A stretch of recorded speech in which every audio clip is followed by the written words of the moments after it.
Hey, we're talking markets with Tommy Grisafi from Advanced Trading, ATI ProMedia. Tommy, once again, great to have a chance to visit with you. Of course, a lot of excitement this week. We've all been watching the Pro Farmer Crop Tour, the Eastern Leg and the Western Leg all come together in southern Minnesota yesterday. Uh, I'm guessing we'll see those final numbers by the time a lot of folks get a chance to see this, but they're not released as you and I speak here. But what did you see as you looked at what came out of that tour this week? Well, I spent some time in Iowa. My wife Gina and I, we went to Iowa to Quad Cities. We have a daughter who goes to school in Davenport, and we went and walked some fields with some clients. I saw a lot of potential, but as I'm out in the field at 100 degrees, I say I could only take a little bit of this. How do these crops handle this? And we had 3 really intense days of heat, and I think the crops went backwards a little. Um, but with soybeans, and you're going to be doing crop tours next week, I believe. Yep. If we could catch some more rains here next few weeks, that would very, very much benefit the whole United States bean crop. So we're going to need some more rain to finish this crop. Corn crop, believe it or not, I walked a field that the farmer was afraid to sell grain because it was so bad in the spring that he thought he was having like a 2012 again. And that field had tremendous potential.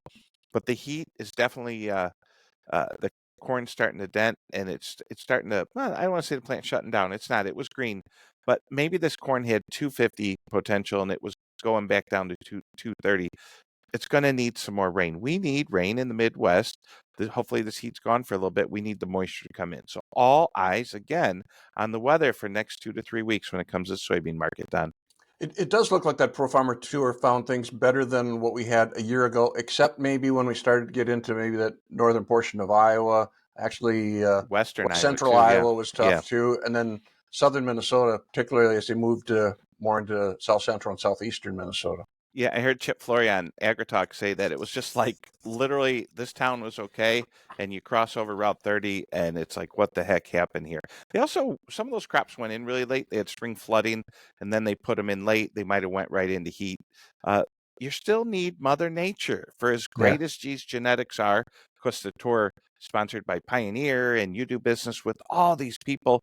We, for all the technology we have and all the great equipment, I can literally see the John Deere corporate office out of my. I'm in Bettendorf, and I look across the river, and I could see John Deere and Moline. You could buy the best tractor, planter, combine in the world, but without a little help and the best seed and fertilizer, Mother Nature is going to decide this final yield, my friend. Mother Nature large and in charge, as you always say. Of course, here at the end of the week, Jerome Powell was speaking out in Jackson Hole, Wyoming, the annual conference. And once again, we've seen inflation come down considerably from a year ago, but he still wants to get it down to what, that 2% mark? Yeah, yeah, they're not messing around.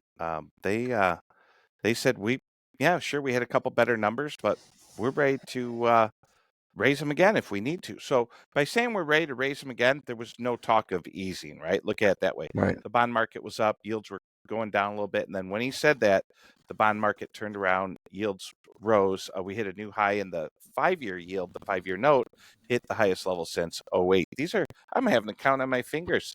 I mean, '08 to 18, and add some more. We're 15, 16-year new highs in the 5-year note. That it's real, Don. And we talked about that, right? I told you I went and did a conference this week, and we talked about interest rates. It's a real problem moving forward as you look at the operating notes. Where did you speak and what was the topic? Sure, I spoke for a good group in the I-States in Tipton, Iowa, Liquid Grow. Good folks providing all types of stuff, but really they talk a lot about liquid fertilizer, hence the name. And they're very active in that Quad Cities community. I had Gina and I and Bella, we had time to go out to dinner with the owner, and he really spent some time, him and his wife, and educated us about what they do. Fascinating. But what I did talk about was this 10 and 5. You're either paying 10% operating or you're making 5% in a CD. And I don't know that that came over. I don't know how well that talk went, right? There wasn't a line at the end of the door. Or when I left the door, there wasn't a line of people willing to sign up. But like Billy Joel said, my friend, I didn't start the fire. I didn't make the interest rates go up, and I didn't make the corn come down. But this is the current situation, and it needs to be addressed. I'm not running for political office, so I don't need to lie to anyone. Back to you. So you talk about this corn crop. We're looking at a big supply out there. What's that mean as far as some of the big moves we've had in the market uh, over the last number of years here? Yeah, well, unfortunately, we're seeing the volatility come out, and that kind of stinks. It would be nice if it stayed, but it's just not. It's not in the cards, right? And corn has a 4 in front of it. Now, beans have had some better activity, hence what we talked about in that weather. But even if corn rallied 25, 50 cents, that's the futures market. Where's the cash market going to be at harvest? And when you look at the futures market, remember this number 5. D's corn trading a little bit below $5, 485. D's 25, D's 24, $5. D's 25, 495. Call it 5 for easy math. D's 26, $5 corn, a little lower. That's the futures market. We're looking at a 450 cash market in areas that have a wide difference between the futures and the cash. A 450 cash market. Now, I do have some positive news, and to report from my meeting at Liquid Grow is that the price of fertilizer is half off of what it was a year ago today.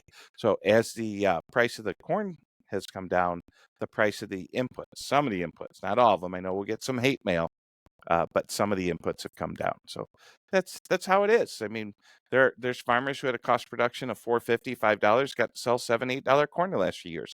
Next year they might have a cost production $4.50, $5, and sell $5 corn. So we're mentally getting people prepared for what 24 could look like. We're also setting floors for 24, Don.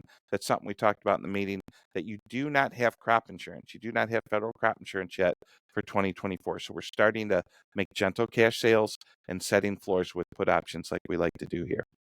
You touched on soybeans. I had a chance last night to be with the North Dakota Soybean Growers Association. It's their 40th anniversary, so it's fun to see a lot of the faces and go through those memories of. You look at 1983, North Dakota had less than 400,000 acres, and now we're pushing in that 6.5, 7 million acre range for North Dakota. It's amazing to see how that production has changed in the state, and all the excitement right now. We're going from exporting 93% of our soybeans out of North Dakota, out of the PNW, to seeing the crush plants coming in, and hopefully the expansion of the livestock industry in North Dakota. So there was a lot of excitement at that meeting last night. Oh, absolutely. And the excitement's going to continue, right?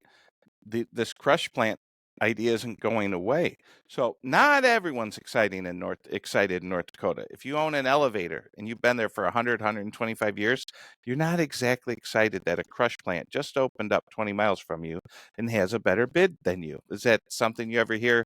That's more 4 or 5 beer talk that I pick up on. That not everyone's excited, but yes, the farmers are excited. That's who we work with, and we do work with elevators too. So it's interesting.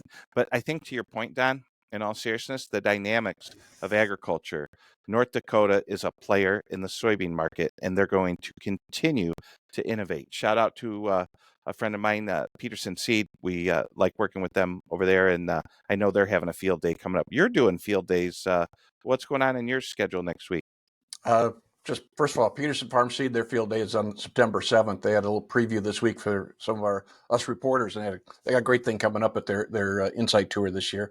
And yes, next week the Red River Farm Network has our annual crop tour.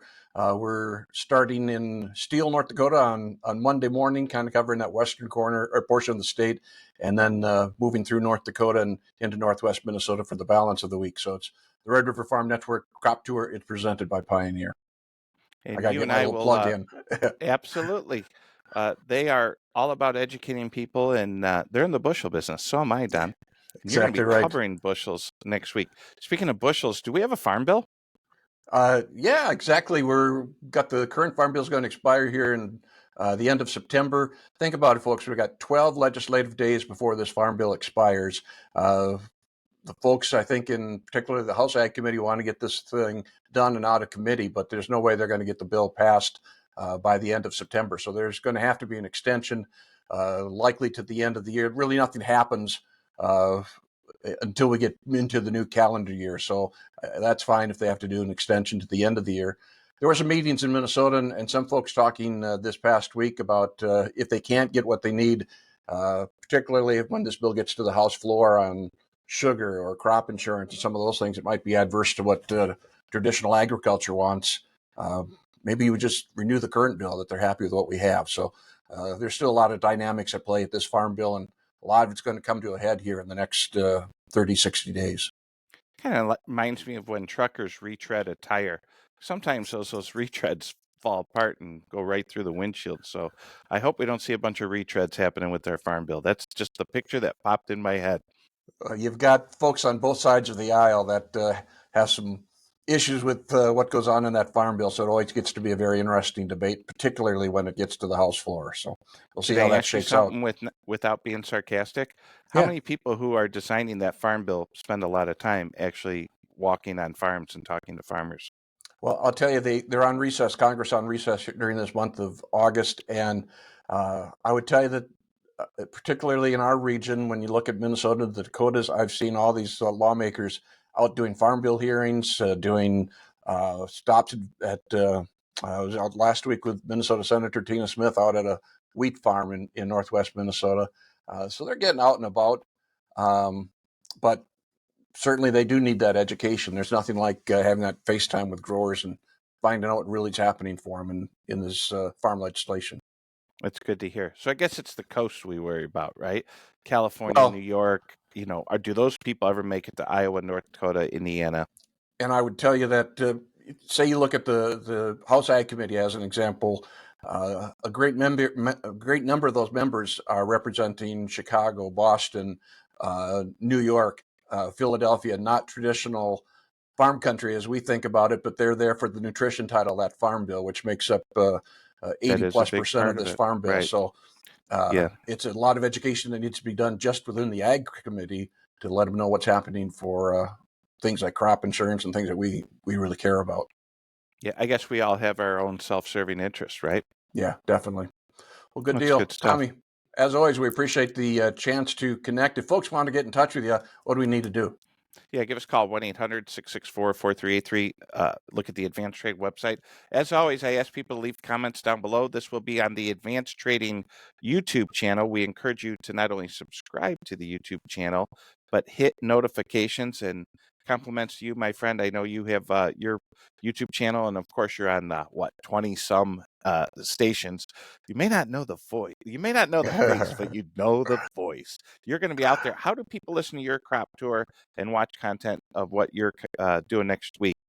We're going to have content, obviously, on our radio airwaves, but also on our social media platforms. So, yeah, the YouTube channel for the Red River Farm Network, our Facebook and Twitter, or X, as we seem to be known today, we'll have updates there as well. Sounds good. I will see you in person in Big Iron. I'm really excited about that. Yeah, that's coming up September 12th through the 14th. So look for us at Sounds West good. Fargo. Good deal. Tommy, thanks so much. As always, we appreciate the chance to connect. Tommy Grisafi from Advanced Trading, ATI, ProMedia.